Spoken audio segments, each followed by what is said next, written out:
Bonjour tout le monde et bienvenue dans votre chaîne La Clé du Monde Numérique. En fait, aujourd'hui, on va encore revoir Adobe Illustrator. Comme nañu ko doon defee gisoon nañu interface Adobe Illustrator am nañu ci gisoon donc aujourd'hui dañuy ñëw pour wan leen comment faire un texte, comment faire des textes avec Adobe Illustrator. Et aussi des textes de différentes formes, des textes de différentes formes. Et comment faire aussi un retouche texte dans Adobe Illustrator. Donc ñi nga xamante ne ni abonné guñu bu ñu fàtte cliquer ci bouton abonné bi et ñu jàll incha allah ci leneen. Donc comme on le voyait pour ñuy ñëw dañuy buñ ouvrir After Effects li ñuy njëkk a def moom mooy créer un nouveau. Cliquez ici sur créer nouveau et nga bàyyi ko mu ñëw ñu leen koy fàttali rek bu leen di fàtte di abonné di aimer vidéo yi bu fekkee neex na leen bu leen di fàtte tamit aussi di bind yooyu leen mettre ci vidéo yi comme ça ñu mën see ñu mën ko rectifier ñu mën a changer lépp loo xamante ni doxul bu baax muy baax incha allah. Ok ici pour commencer waxoon nañu ne yii yëpp da ngay ay réglage boo ñëwee fii récent moo fi nekk li nga xamante ni moom laa mujjee def mais mën ngaa ñëw fii enregistré dara ñëw mobile la nga xool bu fekkee ne foog bëgg a yóbbu quoi web impression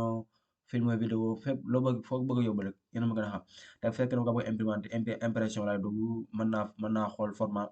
A4 mën naa xool format beneen ak beneen mën naa tamit def ko format personnalisé comme ça bu fekkee personnalisé la comme ça A4 dafa am dafa am ay kiiw boppam quoi ay coordonnées boppam comme A4 210 sur 297 la bu fekkee dama modifier nombre yi dafay nekk personnalisé lu nekk léegi moom bii moom mën koo changé ndaxte paysage la ak portrait moom moo nekk nii paysage moom moo nekk nii mais comme que dañuy travailler sur ay affiche li moo gën a recommandé moom mooy paysage après mën nañoo ajouter tamit plan de travail mën nañ ko ajouter jusqu'à l'infini mën nañoo dem ba 1000 plans de travail mais un rek la ñu soxla léegi bu fekkee ne pare na léegi dañuy bës créer ok ñu bàyyi ko mu rechercher te aussi pare nañu pour jox leen lépp pour defal leen formation lépp lu ñu xam incha allah danañ ko jëm partage ak yéen lépp lu ñu xam aussi danañ fexe ba ngeen xam ko incha allah mais n'hésitez pas à demander n'hésitez pas à nous demander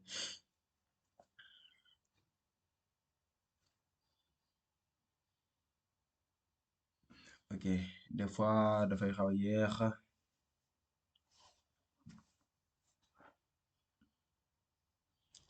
ok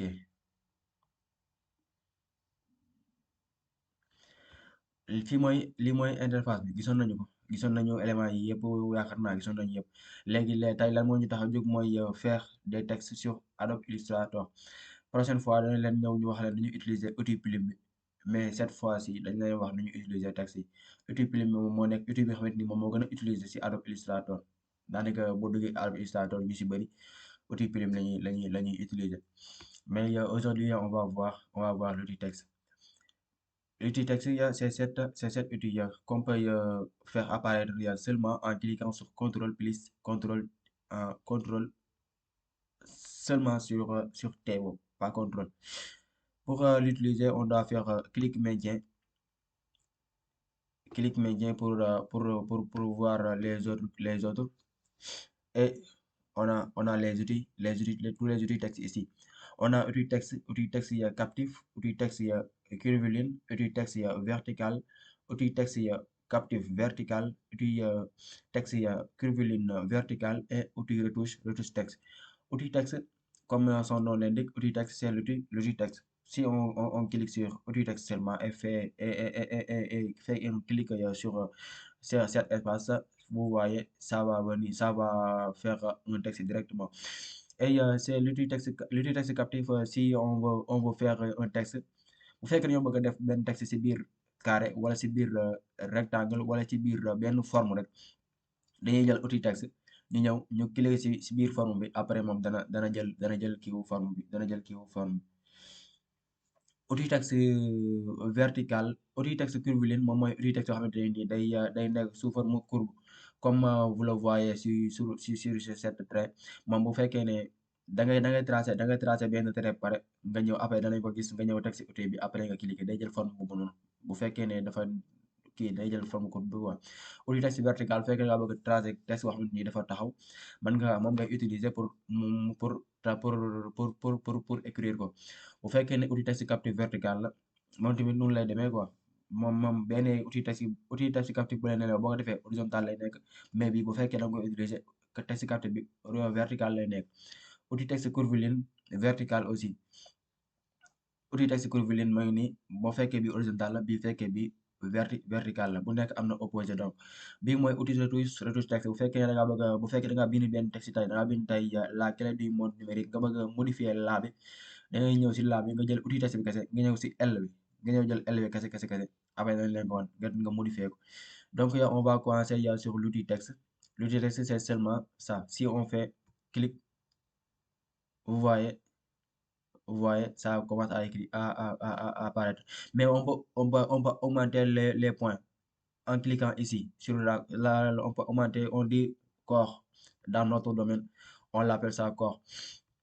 on appelle ça corps. Ok, on peut augmenter ça pour bien regarder. On peut, on peut le déplacer pour voir. Pour le déplacer, il suffit seulement de cliquer sur l'outil de déplacement qu'on peut sélectionner avec l'outil, avec le raccourci V. Ici, pour encore recommencer notre travail, on va faire double-clic sur l'écriture. Très bien, double-clic sur l'écriture et on peut le sélectionner. Double-clic sur l'écriture et ça va être sélectionné.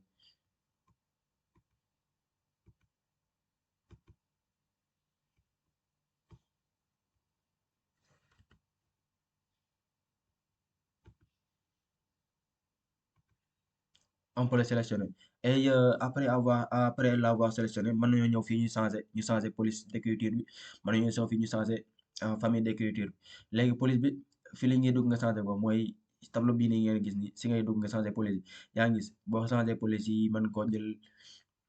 mën ngaa jël la neex mais police écriture aussi pour nga changer ko nekkul da ngay dugg rek nga changer police bu nekk am na lu muy wax on va voir ça mais pas tout à l'heure danañu gis loolu police bu nekk bu fekkee da ngay defar photo anniversaire am na ay police bu fekkee da ngay defar logo am na police bu nekk am na lu muy wax bu fekkee da ngay defar nekkul da nga jékki-jékki rek nga jël police il faut le savoir il faut nga xam ne nekkul da nga jékki-jékki rek nga jël écriture bu la neex écriture bu nekk am na lu muy wax écriture bu nekk am na lu muy wax couleur écriture bu nekk am na lu muy wax couleur bu nekk am na lu muy wax aussi ok on va voir on va voir Arial moo nekk sama police préférée on va voir Arial Arial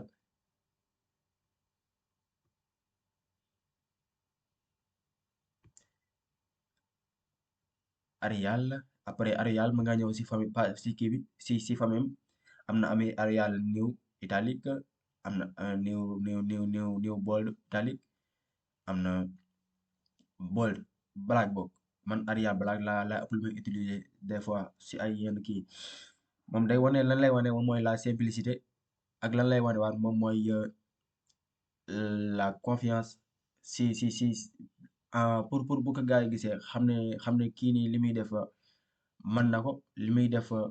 bëgg na lisibilité li muy def bëri na quoi bëri na signification bu nekk am na même bu fekkee ne ay affiche yu rapport nga defar am na seen kii ñoom li ñu utiliser moom mooy ay polices yoo xamante ne nii dafay da ngay am problème pour lire ko en général ndax loolu day wane la curiosité quoi ok après fii mën nañoo changer kii bi changer couleur police bi couleur écriture bi en faisant simplement en cliquant sur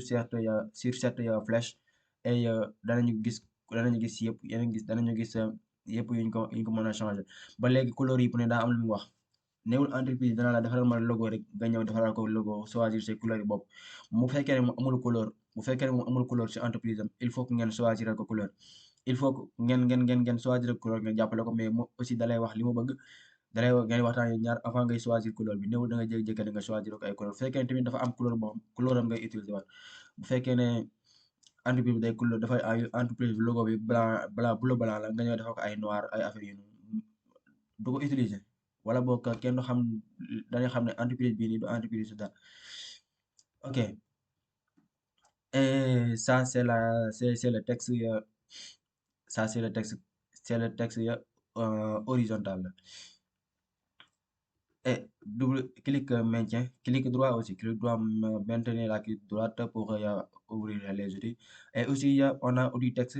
captif pour l'outil texte captif on va premièrement faire une forme donc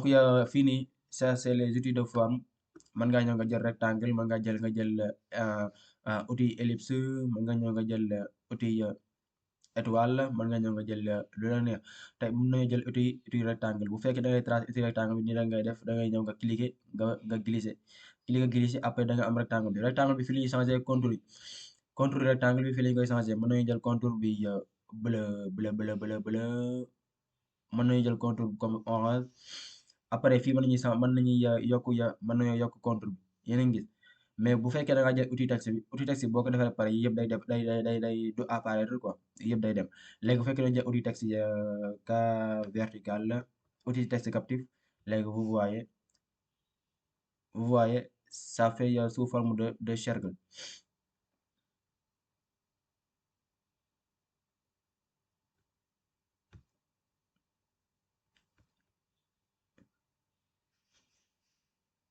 ok sur la trace vous voyez si kaw trace bi nga koy cliquer bu fekkee da ngaa bëgg mu jël même forme bi après mën nga changer mën nga bind li la neex mën nga bind lu la neex